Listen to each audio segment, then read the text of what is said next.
En este vídeo vamos a explicar y a practicar un poquito también cómo saber a qué conjugación pertenecen los verbos en latín. Esto es un contenido adicional de la lección quinta, la quinta clase del primer módulo del curso de latín desde cero. Si no has hecho esta clase, si no la has entendido, si no la has estudiado todavía, pues primero tienes que hacerla, así que clica aquí y luego vuelves aquí.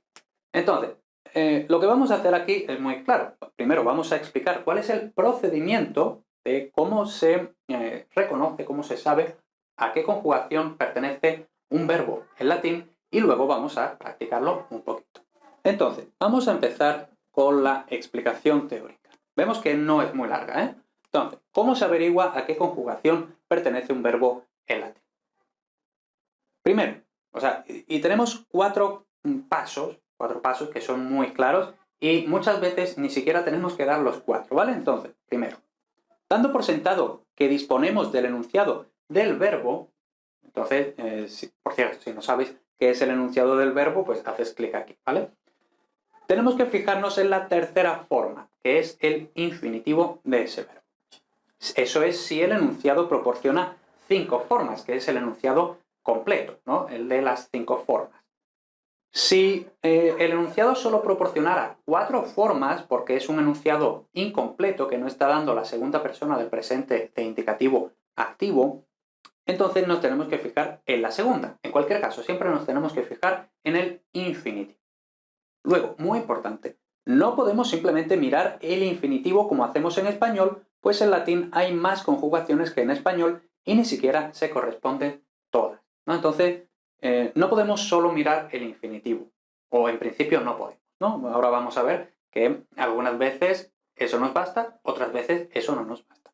Entonces, si el infinitivo termina en are o en ire, entonces es fácil, porque solo hay una posibilidad.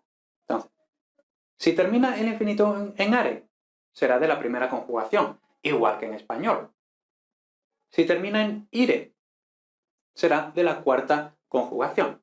Ahora, cuidado, en español hay 3 conjugaciones, ar, er, ir, en latín hay 5. Por tanto, hay cosas que no van a encajar. Are, primera, igual que en español. Y ya esto no encaja, porque ire en español es la tercera, en latín es la cuarta. Entonces, cuidado, que eso no encaja. Entonces, si es en are o en ire, pues aquí ya hemos terminado. Eso es lo fácil. Ahora, si termina en ere, que en español solo puede ser segunda, pero en latín puede ser 3 cosas, ¿vale? Entonces, aquí viene lo difícil. Si termina en ere, hay 3 posibilidades, que sea de la segunda, de la tercera o de la mixta. En este caso miramos la primera forma del enunciado. Esa siempre es la primera, ¿no? Que es la primera persona singular del presente de indicativo y seguimos esta especie de diagrama de flujo, ¿vale? Si no sabéis lo que es un diagrama de flujo, pues lo miráis en internet. Entonces, seguimos estos 3 pasos. Si llegamos a este paso, seguimos estos 3 pasos. Primero, si inmediatamente ante la desinencia hay una e, en esta forma, ¿no? En la primera persona del singular del presente de indicativo, la primera forma del enunciado, si inmediatamente ante la desinencia, la o de la primera persona, hay una e, entonces es de la segunda conjugación, ¿vale? Si inmediatamente ante la desinencia hay una i, es la conjugación mixta. Y luego, en todos los demás casos, es tercera conjugación, ¿vale? Entonces, vemos que es bastante inequívoco. Entonces, resumen, are, primera, ire, cuarta. Ojo, no tercera, cuarta. Esto es lo fácil. Ahora, lo difícil. Y vamos a hacernos aquí un esquemita para que lo veamos y para que usemos este esquemita nosotros en esta misma práctica y ya de aquí en adelante tengamos este esquemita en la cabeza, ¿vale? Nos hacemos una fotografía y nos la metemos aquí. Tenemos, si termina en e, es decir, antes de la desinencia hay una e. Si antes de la desinencia hay una i, o si antes de la desinencia hay cualquier cosa. Entonces, e segunda. Y mixta. Lo ponemos así, ¿vale? Y cualquier otra cosa es tercera. ¿Vale? Entonces, e, i, x, segunda, mixta, tercera. ¿Vale? Así de fácil, así de simple. Entonces, vamos a verlo. Aquí tenemos estos 20 verbos, ¿no? Con su enunciado completo, hago, agis, agere, egi, acto, etc., ¿no? No vamos a recitar todos los verbos. Entonces, siempre lo primerito de todo es mirar el infinitivo, ¿no? Entonces, agere, capere, convenire, dicere, etc., ¿no? Siempre el infinitivo. Ahora, termina en e, es decir, es en ere. Bueno, esto siempre cuando el infinitivo termina en ere, ¿vale? Entonces, si es en are, es primera, inequívocamente. Si es en ire, es cuarta, inequívocamente. Y luego la dificultad está aquí, ¿no? Entonces, siempre empezamos mirando el infinitivo. Ere es este. De momento no lo sabemos. Ere es este. De momento no lo sabemos. Ire, cuarta. Pues esto solo puede ser cuarta. Lo vamos poniendo, ¿no? Ere, de momento no lo sabemos. Ere, de momento no lo sabemos. Ere, de momento no lo sabemos. No lo sabemos. No lo sabemos. Ire, este sí lo sabemos. Cuarta. Ere, no lo sabemos. No lo sabemos. Are, sí lo sabemos. Directamente, primera. Are, directamente. Primera. Ere, no lo sabemos. Nutrire, pues cuarta.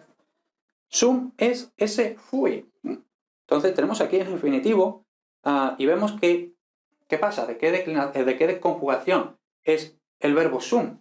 Bueno, pues el verbo sum no tiene conjugación. Ya sabemos que el verbo sum es súper irregular, por tanto el verbo sum no tiene conjugación. Pues ya está, esta era una pequeña trampa, vamos a decir, ¿no? No tiene conjugación el verbo sum. Luego, ere, no lo sabemos de momento. Ere, no lo sabemos de momento. Stare, pues are, de la primera, claramente. Possum, potes, posse, potui. ¿Qué pasa aquí? Pues realmente tenemos otra trampa, ¿vale? Esto es un compuesto del verbo sum, ya lo estudiaremos mucho más adelante. Si es un compuesto del verbo sum, entonces tiene las irregularidades, o incluso más, que el verbo sum, ¿vale? Entonces, pues tampoco tiene conjugación. Vale, entonces vemos que hemos dejado muchos huecos, ¿no? Pues precisamente para que practiquemos, ¿no? Tenemos algunos que sí, que eran are o en ire, pero ahora tenemos todos estos en ere que no sabemos cuál es cuál, ¿vale? Pues entonces, los que no sabemos, porque terminan en ere, ahora nos vamos a la primera forma, siempre la primera, ¿vale? Y ahora, le quitamos la o de primera persona, y ahora, ¿qué es lo que hay? ¿Hay una e? No hay una E. ¿Hay una I? No hay una I.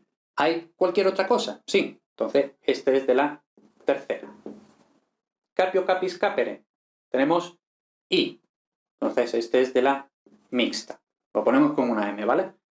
O bueno, venga, sí. Es un poco cursi, no sé por qué. Se me hace un poco cursi, pero sí. Luego, dicere. Pues nos vamos aquí. ¿Hay una E? ¿Hay una I? No, es cualquier otra cosa. Entonces, es de la tercera. Aquí tenemos una E antes de la O, entonces es de la segunda. Aquí tenemos cualquier otra cosa cuando quitamos la O, entonces es de la tercera. Aquí tenemos cualquier otra cosa, de la tercera. Aquí tenemos una I, entonces es de la mixta. Mixta, lo escribimos entero. Aquí tenemos una I, de la mixta. Aquí tenemos una U, que no es ni E ni I, por tanto es cualquier otra cosa, por tanto es de la tercera. Luego tenemos moweo, entonces aquí tenemos una E, por tanto es de la segunda, que no cabe muy bien, pero se ve. Nos queda esta rego, que es de la tercera, porque es cualquier otra cosa, ¿no? Luego escribo, aquí tenemos cualquier otra cosa, porque es una B, entonces también de la tercera. Ahí se me ha quedado todo un poco apelotonadito, pero se ve perfectamente, lo he ido diciendo, y vemos bueno, que es muy fácil, ¿no? Es muy fácil. Al principio puede que nos liemos un poquillo, pero simplemente are siempre primera, ire siempre cuarta, no hay dificultad, no hay que mirar nada más. Luego, ere, aquí es donde tenemos problemas, porque puede ser de la segunda, de la mixta o de la tercera. Entonces, si es en ere el infinitivo, tenemos que mirar la primera. Y cuando le quitamos la o, ¿qué es lo que tenemos? E, por ejemplo, aquí, pues es de la segunda. Que lo que tenemos es I, por ejemplo, aquí, entonces es de la mixta. Que tenemos cualquier otra cosa que no sea ni E ni I, entonces será de la tercera, ¿no? Como nos han salido bastantes por ahí. Así que vemos que bastante fácil. Espero que te haya servido este vídeo, espero que hayas entendido el procedimiento y nos vemos en el siguiente.